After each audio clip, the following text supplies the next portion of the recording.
আলাইকুম চতুর্থ শ্রেণীর শিক্ষার্থীবৃন্দ, আশা করি সবাই এবং যারা আমাদের ভিডিওগুলো দেখেন সবাই সুস্থ সুন্দর ভালো আছেন। আজকে আমরা 6 নম্বর অঙ্ক করব। 66 পৃষ্ঠার 6 নম্বর অঙ্কে আমাদের কি বলছে? ভাজক এত, ভাজক 23, ভাগফল 107 এবং ভাগশেষ 12 হলে ভাজ্য কত? অঙ্কটা কিন্তু একদম সহজ। তাহলে আমাদের 6 নম্বরে বলছে কি ভাজক কত? 23, ভাগফল 107 এবং ভাগশেষ কত? 12। তাহলে ভাজ্য কত? আমরা ওই যে ভাজ্য কত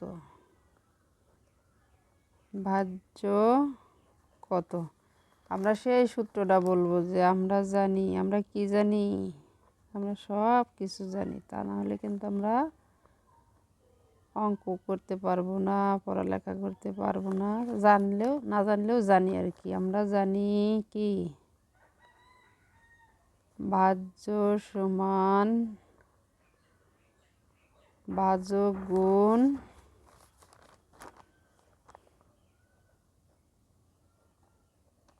ভাগফল যোগ ভাগ শেষ। তাহলে ভাজ্য সমান কি? ভাজক কত? 23 গুণ ভাগফল কত? 107 যোগ ভাগশেষ কত? 12। শেষ অঙ্ক। এখন আমাদের 107 আমরা কত দিয়ে ভাগ করি?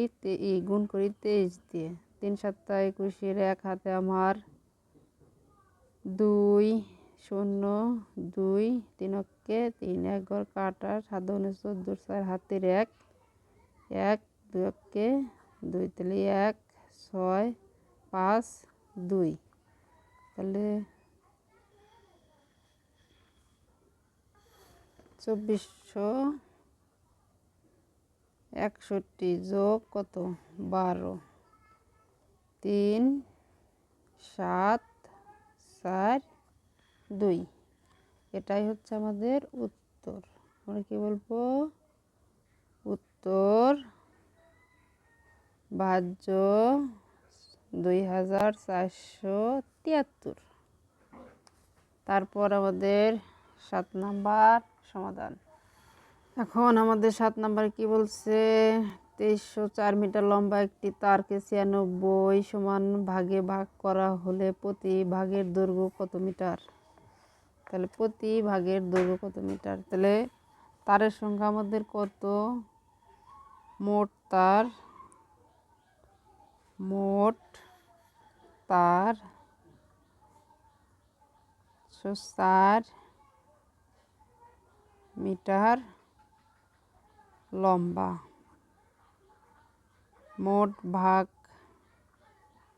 কত? 96 মিটার। তো সমান ভাগ 96 ভাগ 2304। এখন যেহেতু আমরা এটার 100 মনে করব, যখন 100 মনে করি তাহলে এটাকে যদি 200 মনে করি তাহলে 2 বার যায়। সোজা হিসাব। 96টা আমি 2 বার দিলাম। 6 দোকানে 12, 2 হাতে আমার 1, 9 দোকানে 18, একে 19, 9 হাতের 1। তাহলে বাসে কত? 8, 9 আছে 10 আছে কত? 13 মিলবে 3 হলে। কেটে আনলাম 4। এখন এটা যদি 100 মনে করি এটা কত? 300। তাহলে 3 বার যায়। 3 বার যায় না, 300-300 বেশি আছে, তাহলে 4 বার যায়। 4 6 24, 4 হাতে আমার 2, 4 নং 36 37 38 এই যে আমাদের সংখ্যা মিলে গেছে। তাহলে কত 224 মিটার। তাহলে এক ভাগে তার আছে, এক ভাগে বা প্রতি ভাগে তার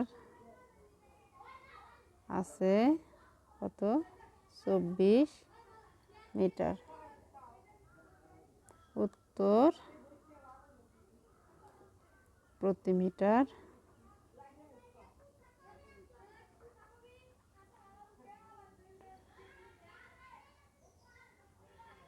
24 মিটার। শেষ। তারপর আমাদের 8 নম্বরে কি বলছে, 500টি পেন্সিল থেকে প্রতি বক্সে 12টি করে পেন্সিল রাখলে কতটি বক্সের প্রয়োজন। তাহলে এখানে আমরা বলতে পারি 12টি পেন্সিল রাখার জন্য প্রয়োজন কয়টি বক্স। এই যে এখানে কিন্তু আমাদের একটা জিনিস মাথায় রাখতে হবে যে কি চেয়েছে, বক্সের সংখ্যা চেয়েছে, তাই তো। পেন্সিল বক্স অবশিষ্ট থাকবে। তাহলে পেন্সিল বক্স হলো আমাদের আগে লিখতে হবে যে 12টি পেন্সিলের জন্য প্রয়োজন একটি বক্স। কি 12টি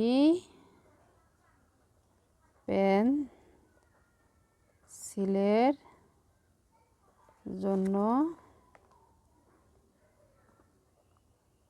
প্রয়োজন কয়টি বক্স, একটি বক্স। তারপর কত 500টি পেন্সিলের জন্য প্রয়োজন 500টি পেন্সিলের জন্য প্রয়োজন কতগুলো বক্স। এই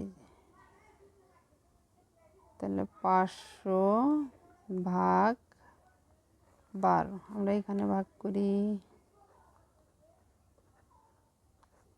50, 4 12 48, 2 কেটে আনলাম,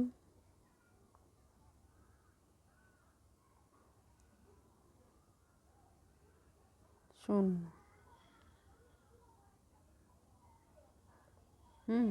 কত থাকে, তাহলে হয়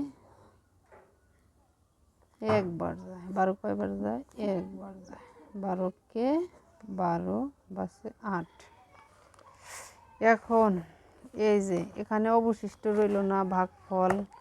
ভাগফল যদি অবশিষ্ট থাকে, এই যে আমাদের 41টি বক্সের প্রয়োজন থাকবে, কতগুলো পেন্সিল থাকবে। তাহলে আমরা বলতে পারি যে 41টি বক্সের প্রয়োজন। কতগুলো বক্সের প্রয়োজন, মোট বক্সের প্রয়োজন 41টি এবং 8টি পেন্সিল অবশিষ্ট থাকবে। কি করবে, 8টি পেন্সিল অবশিষ্ট থাকবে।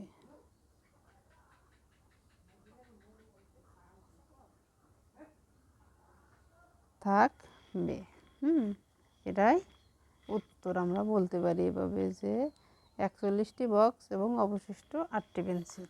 কি বলবো, উত্তর 41টি বক্স ও 8টি পেন্সিল অবশিষ্ট।